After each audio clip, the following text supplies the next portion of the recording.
everyone, this video is regarding the most important topics for BSc semester first of Rohilkhand university. यानी कि ये video MJPRU के लिए है। तो हमें पता है कि जो हमारा BSc है वो सेमेस्टर वाइज हो गया है, तो उसके लिए जो कुछ मोस्ट इम्पॉर्टेंट टॉपिक्स हैं वो मैंने आपके लिए कलेक्टिवली लिखे हुए हैं। मैंने वीडियो इंग्लिश और हिंदी दोनों में बनाई है। जो टॉपिक्स हैं वो हिंदी में भी लिखे हुए हैं, इंग्लिश में भी लिखे हुए हैं, तो आपके लिए हेल्पफुल रहेगा। वीडियो शुरू करने से पहले मैं थोड़ा सा मोटिवेशन आपको देना चाहूँगी, क्योंकि मुझे पता है आप पहली बार एग्ज़ाम दे रहे हैं इस तरीके के, और कोरोना टाइम में आपने 12th के एग्ज़ाम्स भी मिस कर दिए थे, उस तरीके से एग्ज़ाम्स नहीं हुए थे, आपने वो प्लेटफॉर्म नहीं देखा हुआ है, तो उसके लिए थोड़ा सा मोटिवेशन देना चाहूँगी मैं। ये जो भी लाइंस हैं ये सब मैंने अपनी डेली लाइफ में अप्लाई किया हुआ है, इसलिए मैं आपके साथ शेयर कर रही हूँ, because sharing is caring, I know that. तो जो पहली चीज़ मैं आपको बताना चाहूँगी वो ये है कि everything has a first time. हर चीज़ का एक ना एक पहली दफ़ा होता है, हर चीज़ पहली बार कभी ना कभी तो होती है। ऐसा तो नहीं है कि पहले से चली आ रही है, कभी ना कभी तो उसको पहली बार हुई होगी, स्टार्ट हुआ होगा। तो इससे मैं आपको ये समझाना चाहती हूँ कि भले ही जो आपके सेमेस्टर एग्ज़ाम हैं वो पहली बार इस तरीके से हो रहे हैं, पहले ईयरली होते थे, तो किसी को भी कोई एक्सपीरियंस नहीं है सेमेस्टर एग्ज़ाम का, लेकिन उसके लिए आपको घबराने की ज़रूरत नहीं है। आप अच्छे से पढ़ाई कीजिए, बहुत इजीली आपका एग्ज़ाम हो जाएगा। The second thing that I want to tell you is smart work is better than hard work। जो हमारा स्मार्ट वर्क होता है वो हार्ड वर्क से बेहतर होता है कई सिचुएशंस में। इससे मैं आपको ये समझाना चाहती हूँ कि पूरा का पूरा सिलेबस लपेटने की ज़रूरत नहीं है। पहले इम्पॉर्टेंट टॉपिक्स कर लीजिए, उसके बाद जो आपके पास टाइम बचे उसमें आप एक्स्ट्रा टॉपिक्स कर लीजिएगा। हार्ड वर्क ज़रूरी होता है, लेकिन मोस्ट ऑफ द सिचुएशंस में जहाँ स्मार्ट वर्क काम कर सकता है वहाँ हमें स्मार्ट वर्क ही काम करना चाहिए। If you are dedicated nothing can stop you, that's a universal truth. अगर आप डेडिकेटेड हैं, दृढ़ निश्चयी हैं, तो कोई भी चीज़ आपको नहीं रोक सकती सक्सेस पाने से। And the most important thing is this, that you are you. Don't compare yourself with anyone. खुद का कंपेरिजन, खुद की तुलना किसी से भी मत करो। तुम हो, तुम जैसा कोई नहीं है, तुम एक स्पेशल पर्सनैलिटी हो इस पूरे यूनिवर्स में। तो खुद को किसी से भी कंपेयर मत करो किसी भी तरीके से, चाहे पढ़ाई में हो कि वो अच्छा है मैं वीक हूँ, फिज़िकल हो कि वो सुंदर दिखता है मैं नहीं दिखता हूँ, कैसा भी हो, किसी भी तरीके का कंपैरिजन मत करो, क्योंकि तुम हो, तुम जैसा कोई नहीं है। चलिए शुरू करते हैं इम्पॉर्टेंट टॉपिक्स। तो सबसे पहला जो इम्पॉर्टेंट टॉपिक है वो डाइपोल मोमेंट है। डाइपोल मोमेंट क्या होता है, मतलब इससे क्वेश्चन किस तरीके से आ सकता है कि डाइपोल मोमेंट क्या होता है, इसका फॉर्मूला बताइए, इसकी यूनिट बताइए, ये सब इस पर मैंने पूरी वीडियो भी बनाई हुई है, आप देखना यूट्यूब पर ही पढ़ी है। तो डाइपोल मोमेंट पहला इंपॉर्टेंट टॉपिक है। हिंदी में इसको कहते हैं द्विध्रुव आघूर्ण। डाइपोल मोमेंट की एप्लीकेशन भी पढ़ के जाइएगा। एप्लीकेशन का मतलब क्या होता है, अगर जैसे आपका कोई भी कॉन्सेप्ट है, कोई भी टॉपिक है, तो हम उस टॉपिक को, उस कही हुई बात को कहाँ अप्लाई कर सकते हैं, कहाँ लगा सकते हैं, वो कहलाती है एप्लीकेशन। ठीक है, तो डाइपोल मोमेंट पढ़ के जाइएगा। डाइपोल मोमेंट से ही रिलेटेड एक टॉपिक होता है percentage ionic character from dipole moment, यानी कि डाइपोल मोमेंट से हम परसेंटेज आयनिक कैरेक्टर कैसे निकाल सकते हैं।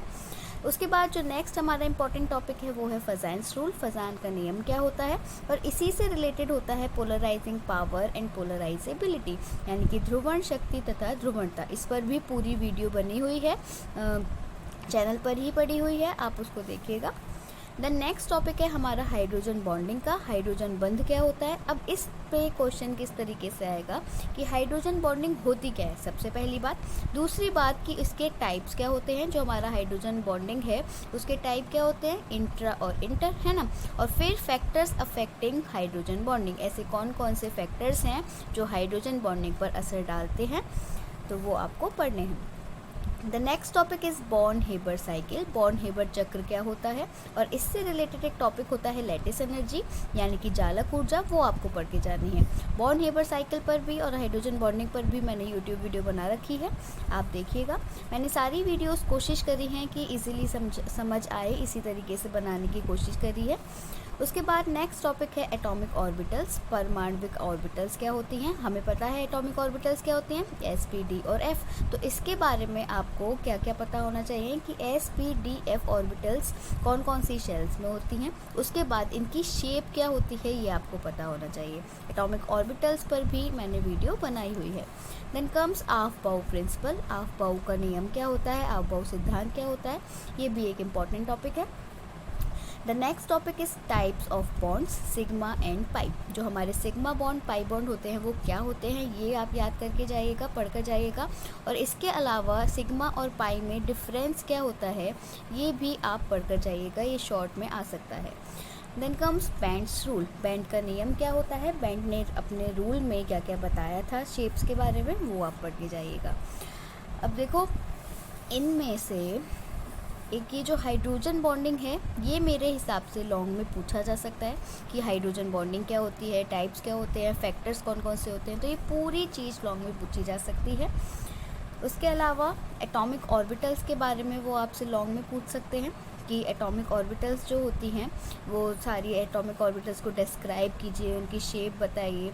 तो ये सब चीज़ ये मतलब आप लिख सकते हो, तो ये लॉन्ग में पूछा जा सकता है एटॉमिक ऑर्बिटल्स का।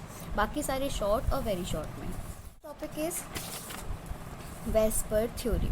देखो मैंने पहले ही टिक लगाया हुआ है, वेस्पर थ्योरी एक बहुत इंपॉर्टेंट टॉपिक है, आप ये छोड़कर बिल्कुल मत जाना, वेस्पर थ्योरी ज़रूर पढ़कर जाना। वेस्पर थ्योरी मेरे अकॉर्डिंग लॉन्ग में पूछा जा सकता है। वेस्पर थ्योरी में आप क्या पढ़ के जाओगे, वेस्पर थ्योरी होता क्या है, उसके पोस्टुलेट्स क्या होते हैं, मतलब इस वेस्पर थ्योरी ने क्या क्या कहा अपनी उसमें वेस्पर थ्योरी में क्या क्या कहा गया है, कौन कौन से पोस्टुलेट्स हैं वो आप पढ़ के जाओगे। और उसके साथ कई मॉलिक्यूल्स की शेप किस तरीके से हम वेस्पर थ्योरी से निकाल सकते हैं वो भी आपको पढ़ कर जानी है। जैसे कि वो हो सकता है पूछ लें आपसे कि जैसे CH4 है, अमोनिया है, पानी है, इन सब की वेस्पर थ्योरी के अकॉर्डिंग आप स्ट्रक्चर बताइए, शेप बताइए, ठीक है। तो ये मेरे अकॉर्डिंग लॉन्ग में रखूँगी मैं इसे। उसके बाद हाइब्रिडाइजेशन यानी कि संकरण। हाइब्रिडाइजेशन भी एक बहुत इंपॉर्टेंट टॉपिक है, ये भी मत छोड़कर जाना। हाइब्रिडाइजेशन क्या होता है ये बता के आना। उसके बाद उसके टाइप्स कौन कौन से होते हैं, जैसे कि sp है, sp2 है, sp3 है, तो ये सब आपको पता होना चाहिए। तो हाइब्रिडाइजेशन भी लॉन्ग में पूछा जा सकता है। देन नेक्स्ट टॉपिक है MOT, मॉलिकुलर ऑर्बिटल थ्योरी और मॉलिकुलर ऑर्बिटल डायग्राम्स। तो MOT की थोड़ी सी थ्योरी भी पढ़नी है आपको, और मोस्ट इम्पॉर्टेंटली आपको डायग्राम बनाने आने चाहिए।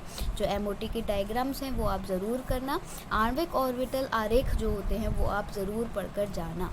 और मॉलिकुलर ऑर्बिटल डायग्राम पर मैंने एक पूरी डिटेल्ड वीडियो बनाई हुई है, उसमें आप अगर देखोगे तो 100% सीख जाओगे कि MOT डायग्राम हम किस तरीके से बनाते हैं। MOT डायग्राम बनाने के बाद जैसा कि हमें पता है बॉन्ड ऑर्डर भी हमें निकालना होता है, तो MOT डायग्राम्स को भी मैं लॉन्ग में रखूँगी। मतलब MOT का पूरा जो टॉपिक है उसे मैं लॉन्ग कैटेगरी में रखूँगी। हमें पता है लॉन्ग पूछे जाएंगे, शॉर्ट पूछे जाएंगे, वेरी शॉर्ट पूछे जाएंगे, तो इसे मैं लॉन्ग में रखूँगी। अब MOT डायग्राम्स अगर आप एक बार सीख गए कि कैसे निकालते हैं तो आप किसी का भी निकाल सकते हो, लेकिन मोस्ट इम्पॉर्टेंटली आपको N2 का करना है, O2 का, H2 का, CO और CN का करना है, ठीक है। ये हमारे होमोन्यूक्लियर हो गए, ये हमारे हेट्रोन्यूक्लियर हो गए, यानी कि इनके जो नाभिक हैं वो सेम है, न्यूक्लियस सेम है, और इनके नाभिक डिफरेंट हैं, डिफरेंट एटम से ये बने हुए हैं। उसके बाद next important topic is ionization potential यानी कि आयनन ऊर्जा। अब ये जो आयनाइजेशन पोटेंशियल है और ये जो इलेक्ट्रॉन ग्रहण ऊर्जा है, इसमें क्वेश्चन किस तरीके से आता है कि पहली बात ये होती क्या है ना, आयनाइजेशन पोटेंशियल क्या होता है, इलेक्ट्रॉन गेन एंथैल्पी क्या होता है। उसके बाद दूसरी चीज़ पूछी जाती है कि इनका ट्रेंड क्या होता है ग्रुप्स में और पीरियड्स में। ट्रेंड का मतलब है, मतलब जो हम जब ग्रुप्स में जाते हैं या हम पीरियड्स में मूव करते हैं, दाएं से बाएं जाते हैं, तो किस तरीके से ये जो है ये बदलती है, मतलब बढ़ती है, घटती है, कैसी रहती है, वो कहलाता है ट्रेंड या फिर वेरिएशन ग्रुप्स और पीरियड्स में। उसके अलावा आयनाइजेशन पोटेंशियल और इलेक्ट्रॉन गेन एंथैल्पी पे ऐसे कौन से फैक्टर्स हैं जो इस पर असर डालते हैं, वो आपसे पूछा जा सकता है। इन दो को भी मैं रखूँगी लॉन्ग में। उसके बाद नेक्स्ट टॉपिक है एटॉमिक एंड आयनिक रेडाई और उसका ट्रेंड, यानी कि परमाणविक और आयनिक त्रिज्या क्या होती है, और इसका ट्रेंड क्या होता है। And the next topic is effective nuclear charge. ये मैं शॉर्ट के लिए इंपॉर्टेंट बताती हूँ। शॉर्ट में ये मेरे अकॉर्डिंग इंपॉर्टेंट है शॉर्ट के लिए, इफेक्टिव न्यूक्लियर चार्ज वाला। और स्लेटर्स रूल, ये भी इसी से रिलेटेड है। स्लेटर का जो नियम होता है, तो आपको प्रभावी नाभिकीय आवेश पढ़ना है और स्लेटर का नियम पढ़ना है। उसके बाद जो हमारे इम्पॉर्टेंट टॉपिक हैं वो है इलेक्ट्रोनेगेटिविटी, यानी कि विद्युत ऋणात्मकता।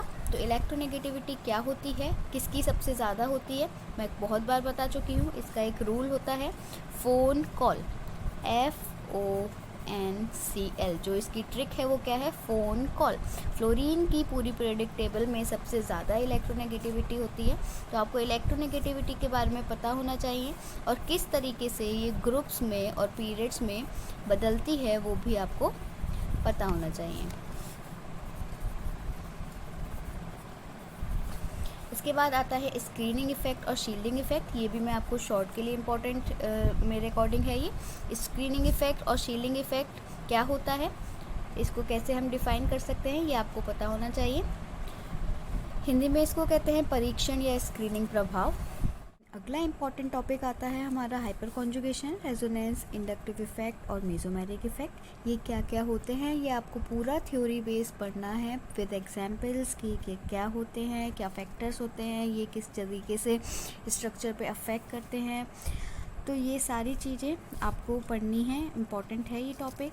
हिंदी में भी मैंने लिखा हुआ है। हाइपर कॉन्जुगेशन मीन्स अति संयुग्मन, रेजोनेंस मीन्स अनुनाद, इंडक्टिव इफेक्ट मीन्स प्रेरणिक प्रभाव एंड मेसोमेरिक मीन्स मेसोमेरिक प्रभाव। उसके बाद नेक्स्ट इंपॉर्टेंट टॉपिक है हमारा बॉन्ड लेंथ और बॉन्ड एंगल का। ये आपको पढ़ना है। बॉन्ड लेंथ क्या होती है, कौन से फैक्टर्स होते हैं जिससे ये बढ़ती घटती है, इसी तरीके से बॉन्ड एंगल क्या होता है और किस तरीके से इसमें वेरिएशन होता है। डेफिनेशंस तो आपको सबको करनी है कि जो भी टॉपिक है वो आखिर में होता क्या है, हम उसको डिफ़ाइन कैसे करते हैं, ये तो इम्पॉर्टेंट है। Then comes electrophiles and nucleophiles, यानी कि हमारे इलेक्ट्रॉन स्नेही और नाभिक स्नेही अभिकर्मक क्या होते हैं। जो हमारे इलेक्ट्रोफाइल्स और न्यूक्लियोफाइल्स हैं, टाइप्स ऑफ रिएजेंट्स टॉपिक में आते हैं, तो ये आपको ज़रूर करके जाना है। दोनों के टाइप्स क्या होते हैं वो भी करके जाने हैं। दोनों के जो टाइप्स होते हैं, यानी कि इलेक्ट्रोफाइल कौन कौन ऐसी केमिकल स्पीसी है जो इलेक्ट्रोफाइल की तरह बिहेव कर सकती है, तो वो हो गए उसके टाइप्स। ऐसे ही न्यूक्लियोफाइल्स के टाइप्स। उसके बाद आता है हमारा टाइप्स ऑफ रिएक्शन, यानी कि ऑर्गेनिक रिएक्शन के टाइप्स क्या क्या होते हैं। जो हमारी कार्बनिक अभिक्रिया होते हैं उनके प्रकार क्या होते हैं। फॉर एग्जाम्पल जो हमारी ऑर्गेनिक रिएक्शन होती है उसमें आता है सब्स्टिट्यूशन रिएक्शन। ऐसे ही आती है हमारी एडिशन रिएक्शन, डिस्प्लेसमेंट रिएक्शन। तो ये इस तरीके से कई सारी टाइप्स होते हैं ऑर्गेनिक रिएक्शन के। तो वो मेरे हिसाब से मैं इसको लॉन्ग कैटेगरी में रखूँगी, तो ये एक इम्पॉर्टेंट क्वेश्चन है। फिर आता है रिएक्शन इंटरमीडिएट्स या फिर रिएक्टिव इंटरमीडिएट्स क्या होते हैं। तो कार्बोकेटाइन, कार्बोएनाइन और फ्री रेडिकल्स मोस्ट इम्पॉर्टेंटली आपको पढ़ने ही है रिएक्शन इंटरमीडिएट्स में। इनके अलावा भी होते हैं जैसे कि कार्बीन होता है, नाइट्रीन होता है, लेकिन फ़र्स्ट ऑफ ऑल आपको ये तीन ज़रूर पढ़ने हैं। इनका स्ट्रक्चर पढ़ना है, हाइब्रिडाइजेशन पढ़नी है और एग्जाम्पल भी याद करने हैं, ठीक है। देन शॉर्ट के लिए एक इम्पॉर्टेंट टॉपिक है मार्कोनिकॉफ रूल एंड पर ऑक्साइड इफेक्ट। दोनों अलग अलग टॉपिक हैं लेकिन दोनों ही शॉर्ट के लिए इम्पॉर्टेंट है। मार्कोनिकॉफ रूल क्या होता है ये भी विद एग्जाम्पल आपको पता होना चाहिए। आप इसको एक्सप्लेन अच्छे से करके, मतलब ऐसे पढ़ना कि अच्छे से एक्सप्लेन कर पाओ। इसी तरीके से जो पर ऑक्साइड इफेक्ट होता है वो क्या होता है, विद एग्जाम्पल आपको पता होना चाहिए। तो ये हो गया इसका शॉर्ट का। उसके बाद जो इम्पोर्टेंट टॉपिक है हमारा वो है हमारा ऑप्टिकल आइसोमेरिज्म। ऑप्टिकल आइसोमेरिज्म यानी कि प्रकाशिक समावयवता क्या होती है। अब ऑप्टिकल आइसोमेरिज्म में पहली चीज़ तो आपको पता होना चाहिए कि ये होता क्या है। ऑप्टिकल आइसोमेरिज्म को आप डिफ़ाइन कैसे करोगे ये आपको पता होना चाहिए, डेफिनीशन। इसके बाद एक इम्पॉर्टेंट चीज़ जो आपको पता होना चाहिए वो होता है कि कायरलिटी क्या होती है। कायरलिटी क्या होती है यानी कि किरैलता क्या होती है, या फिर हम ये कह सकते हैं कि हम किसी को भी कायरल कार्बन कैसे कहेंगे, कि कोई कार्बन कायरल कार्बन कब होता है वो हमें पता होना चाहिए, ठीक है। उसके बाद मोस्ट इंपॉर्टेंट टॉपिक्स जो ऑप्टिकल आइसोमेरिज्म से रिलेटेड हैं वो है हमारे इनैंशियोमर, ये आपको ज़रूर करने हैं। Enantiomer, diastereomers, meso compounds, racemization, R and S nomenclature is most important out of this, ये आपको करना ही करना है। आर एस नॉमेनक्लेचर आपको करना आना चाहिए, यानी कि जो आर एस नामकरण होता है वो किस तरीके से हम लिखते हैं। तो इम्पॉर्टेंट टॉपिक्स हो गए प्रतिबिंब रूपी, अप्रतिबिंब रूपी, मेसोयौगिक, रश्मिकरण, आर और एस नामकरण। उसके बाद अब जैसे ये तो एक टाइप था, जो हमारा ऑप्टिकल आइसोमेरिज्म था ये तो एक टाइप था, है ना।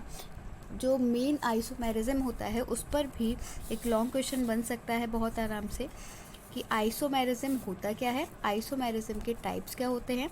जैसे आइसोमेरिज्म मेनली कितने टाइप का होता है, एक स्ट्रक्चरल होता है, एक स्टीरियो होता है। स्ट्रक्चरल आइसोमेरिज्म में हम कई तरीके के देखते हैं, जैसे कि चेन आइसोमेरिज्म देखते हैं, पोजीशन देखते हैं, टॉटोमेरिज्म देखते हैं, है ना, फंक्शनल ग्रुप देखते हैं, मेटामेरिज्म देखते हैं, ये सब हम स्ट्रक्चरल में देखते हैं। और स्टीरियो में हम कौन कौन से देखते हैं, एक देखते हैं हम ज्योमेट्रिकल, एक देखते हैं हम ऑप्टिकल। तो ये जो समावयवता होती है ये होती क्या है, आइसोमेरिज्म होता क्या है, किस घटना को हम आइसोमेरिज्म कहते हैं, कौन सा फेनोमेनन होता है और इसके टाइप्स क्या होते हैं, ठीक है, ये आपको ज़रूर करना है। देन कम्स ज्योमेट्रिकल आइसोमेरिज्म पे क्वेश्चन आते हैं, ये होता क्या है, किस तरीके के कंपाउंड्स इसको देते हैं।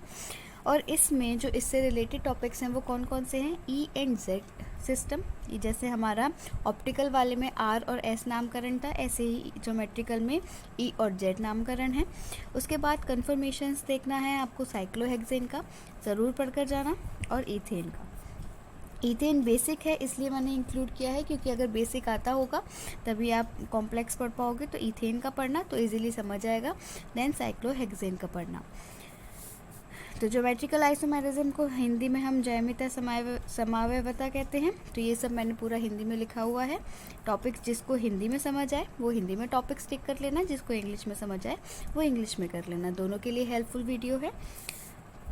कोशिश मैं यही करती हूँ कि सबको, मतलब जितने भी बच्चे हैं, चाहे वो किसी भी मीडियम का हो, इंग्लिश मीडियम, हिंदी मीडियम, जो भी मेरे स्टूडेंट्स हैं उनको इजीली वीडियो मतलब समझ आ जाए, कुछ ना कुछ हेल्पफुल हो। केवल वीडियो बनाने से मतलब नहीं है, मेरा एम यही होता है कि वीडियो में कुछ तो ऐसा हो जो आपको हेल्प करे। उसके बाद क्वेश्चन एक आ सकता है शॉर्ट में कि कन्फर्मेशन और कॉन्फ़िगरेशन में फ़र्क क्या होता है, यानी कि विन्यास और संरूपण में क्या अंतर होता है। ये मैंने अपने इंट्यूशन से लिखा है क्वेश्चन, ये क्वेश्चन मुझे ऐसा लगा कि इम्पॉर्टेंट हो सकता है, ये आ सकता है, मेरी इंट्यूशन कह रही है कि ये क्वेश्चन आ सकता है। ऐसे ही जो सिग्मा बॉन्ड और पाई बॉन्ड वाला डिफरेंस था, मेरे अकॉर्डिंग वो आ सकता है। देन हमारे केमिस्ट्री के सिलेबस में फर्स्ट सेम में 2 अलग चैप्टर्स हैं, यानी कि ये जो 6 चैप्टर थे, 6 चैप्टर तो हमारे थे केमिस्ट्री के, और उसके बाद एक चैप्टर जो हमारा है वो है कंप्यूटर बेस्ड, और एक चैप्टर है हमारा मैथमेटिक्स का। तो जो कंप्यूटर बेस्ड चैप्टर है उसमें से हार्डवेयर सॉफ्टवेयर के बारे में पढ़ना, इनपुट आउटपुट डिवाइस के बारे में पढ़ना, सीपीयू के बारे में पढ़ना और नंबर सिस्टम के बारे में पढ़ना, ये वाले टॉपिक तो कंप्यूटर चैप्टर से आपको करने ही करने होंगे। इसी तरीके से जो मैथ वाला चैप्टर है, मैथ्स वाले मतलब मैथ्स के जो मैथ्स स्ट्रीम के बच्चे थे उनको तो ईजी पड़ेगा, वो तो पूरा ही कर सकते हैं। ये जो मैथ वाला पूरा सिलेबस है, एक ही चैप्टर है, तो वो मेरे अकॉर्डिंग तो मतलब मैथ वाले में मैथ का चैप्टर पहले भी हुआ करता था, ईयरली वाले में भी होता था, तो मुश्किल से 2 नंबर का एक क्वेश्चन आ जाता था। तो वही मैं समझती हूँ इस बार भी ज़्यादा कुछ बड़ा क्वेश्चन नहीं आएगा उस पर। तो आप पहले पूरे सारे केमिस्ट्री वाले जब चैप्टर कर लो तब इन दोनों चैप्टर्स को देखना। तो मैथ्स वाले चैप्टर में से आपको डिफरेंशिएशन के फॉर्मूलाज करने हैं, जैसे कि वो कोई इक्वेशन दे देंगे आपको और कहेंगे इसको डिफरेंशिएट करो। डिफरेंशिएशन में ही मैक्सिमा और मिनिमा भी निकालते हैं हम, जब हम इक्वेशन को 0 के बराबर रख देते हैं तो मैक्सिमा और मिनिमा का वो भी तैयार करके जाना। फिर एक ये है प्रोबेबिलिटी, इजी टॉपिक है और इसमें से आराम से क्वेश्चन बन जाता है। और इंटीग्रेशन का आप बेसिक पढ़ के जाना, जो बेसिक फार्मूलाज होते हैं वो पढ़ कर जाना। डिफरेंशिएशन सॉल्व करना भी सीखना जब भी पढ़ो, और प्रोबेबिलिटी भी फार्मूला के साथ सॉल्व करके सीख के जाना, ठीक है। तो ये थे मेरे तरफ से आपके लिए कुछ इम्पॉर्टेंट टॉपिक्स, जो कि अगर आपने, मैं इस चीज़ को श्योरली कह सकती हूँ कि अगर आपने इतने टॉपिक कर लिए अपने सिलेबस के, तो आपको ज़रूर ज़रूर ज़रूर अच्छे नंबर मिलेंगे। आप बहुत अच्छे नंबर से एग्ज़ाम क्वालिफाई कर सकते हो अगर आपने ये सारे टॉपिक्स कर लिए।